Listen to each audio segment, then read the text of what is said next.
Welcome to episode 4 of Supra Supreme. Last episode, we had just test fitted the V12 into the chassis. Today, I'm armed with a strong coffee in my classic United Nations treaty mug, and it's time to fire up the old noggin for some hardcore problem solving.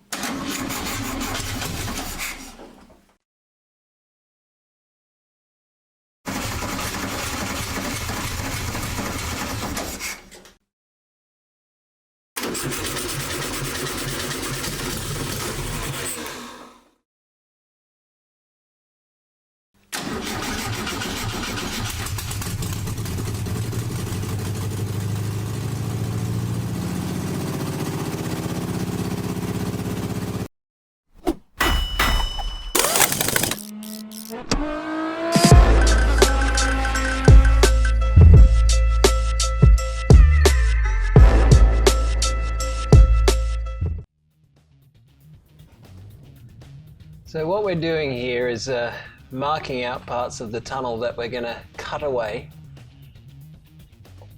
I was thinking for a long time about whether we're going to just beat this with a hammer.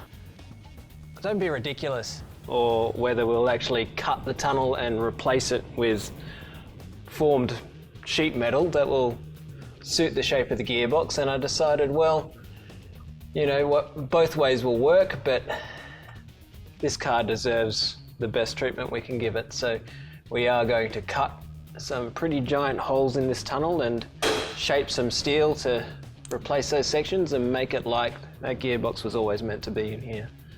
So what I did earlier was I got the car down and cleared the carpet and other components away from the other side of these holes. So hopefully when I bust this here hole saw through the tunnel, hopefully we don't hit anything on the other side. I'm kind of nervous actually.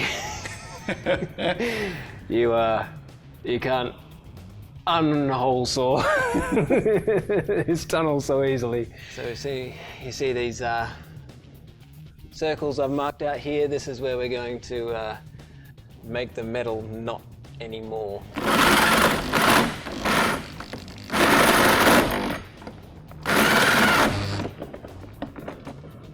Whoa.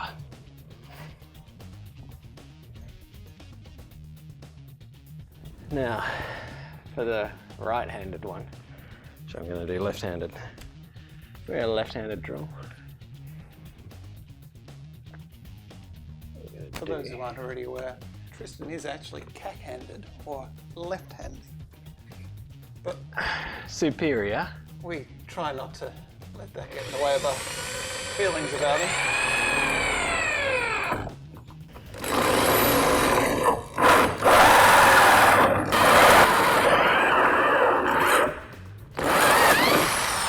Woo! We won't do anything more to those holes yet. We'll wait until we put the gearbox back in its place and see if we've successfully cut the right part of the tunnel. I'm pretty confident we nailed it though. Okay, so the next bit is this section of the tunnel here, which is different between the auto and manual version of the Supra. And it just so happens that that part of the tunnel, being an auto car, does not work with the Tremec transmission at all. It's just way too low. So we're going to unstitch this entire panel by scraping the body deadening away and exposing the spot welds, and we're going to drill the spot welds out and remove this panel, and then we're going to weld in the manual version of this tunnel, maybe a slightly modified one. So once again, I've already gone into the interior and removed all the pieces that are connected to this, so it should hopefully be a pretty clean removal.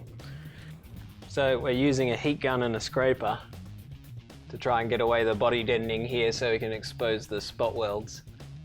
It's going to take a while, but you know, this is a neat way to do it. Yeah, this is good. This is basically the heat's just turning it into butter. Literally, I could spread this on a sandwich for you right now, Shane.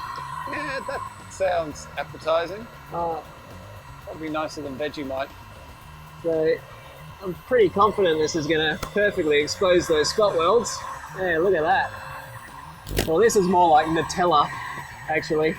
just got that, you know, that sort of sticky consistency of Nutella, not like butter. That's perfect.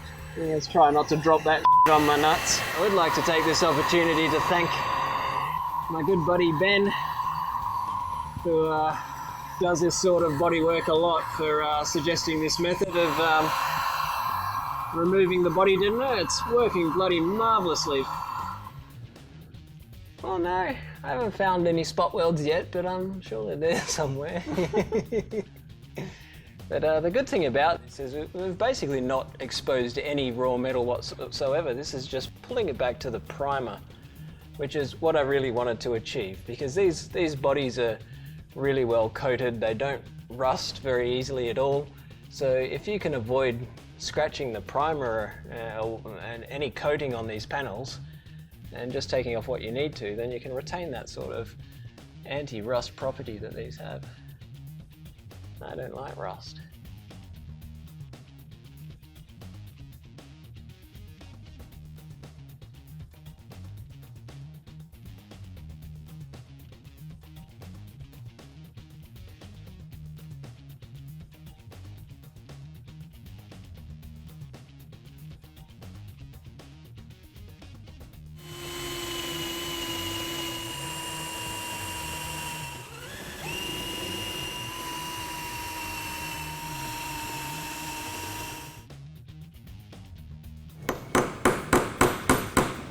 It's big enough.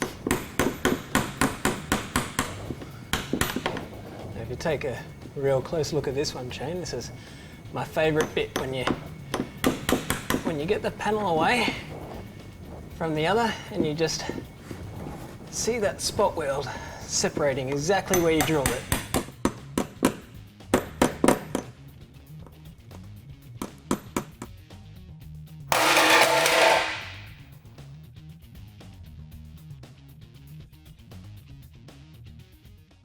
Okay, so here we are again. The engine and gearbox are back in, and we've removed all these parts of the tunnel and pushed that gearbox as high as it can go, and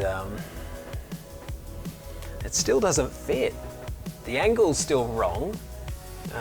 We're going to have about 3 times the angle on the uni joint here compared to at the diff, and that's just not going to work. So there's no way we can push this gearbox any higher. We've taken almost the whole tunnel out, and any higher and it's just going to be in the wrong spot.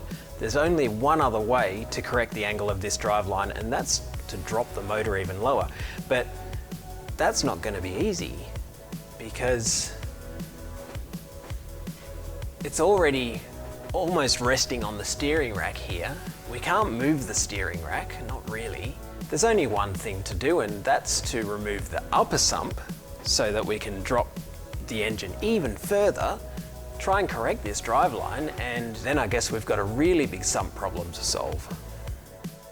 Tris, I am so excited. The engine looks so good in its new home. Oh, it does. I've been imagining this day for years, and this project has been a dream for so long. It's so great to finally be today at this point of having it in the bay.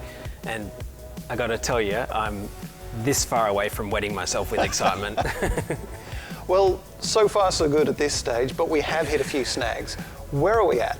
So we're gonna have to pull the engine and gearbox back out of the engine bay again and address this angle problem. So what we're gonna have to do, because we can't take any more tunnel out, there's almost no tunnel left to take out. No.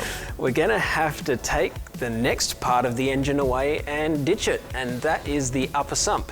I was really hoping that we wouldn't have to get rid of that, because that is going to be a huge job to make again in a different design, but we can do it, so that's what we're gonna do.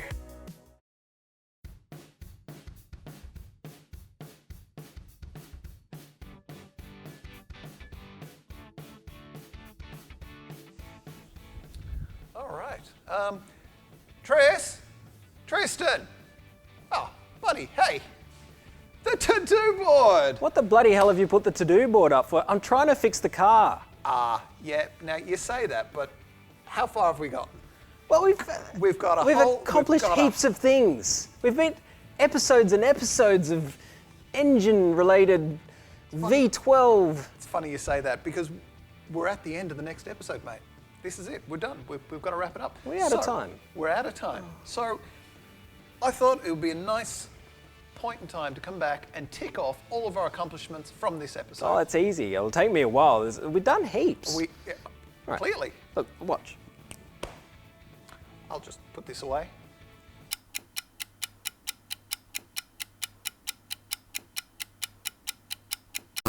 Shane? Mate. I feel like there should be something on this board that we've done. You know what? I can help you there. There you go, mate. That's one for you. You can tick that off.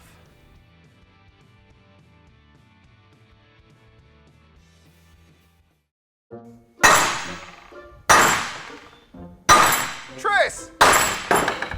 Shane, what are you doing? You scared me. Mate, what are you doing? What does it look like I'm doing? I'm making a subscribe button. Click on it and you can keep up to date with all of our videos and stuff. Nice. Come on, click on it. Click!